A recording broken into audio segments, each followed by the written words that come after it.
Ladies and gentlemen, the very word secrecy is repugnant in a free and open society, and we are, as a people, inherently and historically opposed to secret societies, to secret oaths, and to secret proceedings. We decided long ago that the dangers of excessive and unwarranted concealment of pertinent facts far outweighed the dangers which are cited to justify it. Even today, there is little value in opposing the threat of a closed society by imitating its arbitrary restrictions.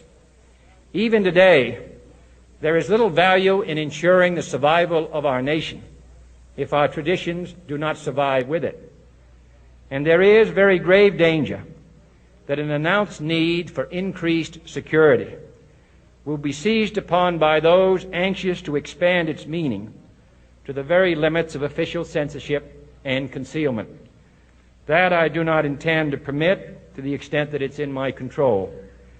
And no official of my administration, whether his rank is high or low, civilian or military, should interpret my words here tonight as an excuse to censor the news, to stifle dissent, to cover up our mistakes, or to withhold from the press and the public the facts they deserve to know.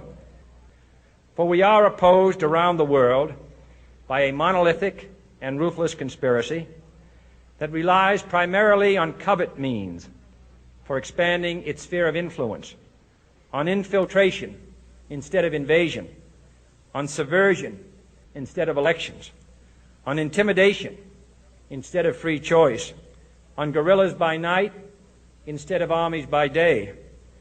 It is a system which has conscripted vast human and material resources into the building of a tightly knit, highly efficient machine that combines military, diplomatic, intelligence, economic, scientific, and political operations.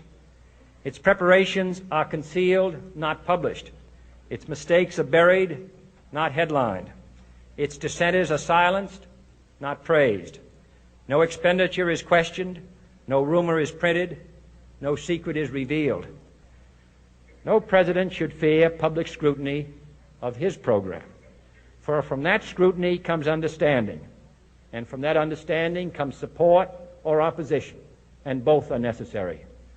I am not asking your newspapers to support an administration, but I am asking your help in the tremendous task of informing and alerting the American people. For I have complete confidence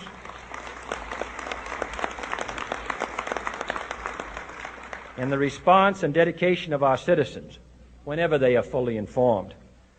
I not only could not stifle controversy among your readers, I welcome it. This administration intends to be candid about its errors. For as a wise man once said, an error doesn't become a mistake until you refuse to correct it. We intend to accept full responsibility for our errors, and we expect you to point them out when we miss them. Without debate, without criticism, no administration and no country can succeed, and no republic can survive. That is why the Athenian lawmaker Solon decreed it a crime for any citizen to shrink from controversy. And that is why our press was protected by the First Amendment, the only business in America specifically protected by the Constitution, not primarily to amuse and entertain, not to emphasize the trivial and the sentimental, not to simply give the public what it wants, but to inform, to arouse, to reflect, to state our dangers and our opportunities, to indicate our crises and our choices, to lead, mold, educate, and sometimes even anger public opinion. This means greater coverage and analysis of international news, for it is no longer far away and foreign, but close at hand and local. It means greater attention to improved understanding of the news, as well as improved transmission.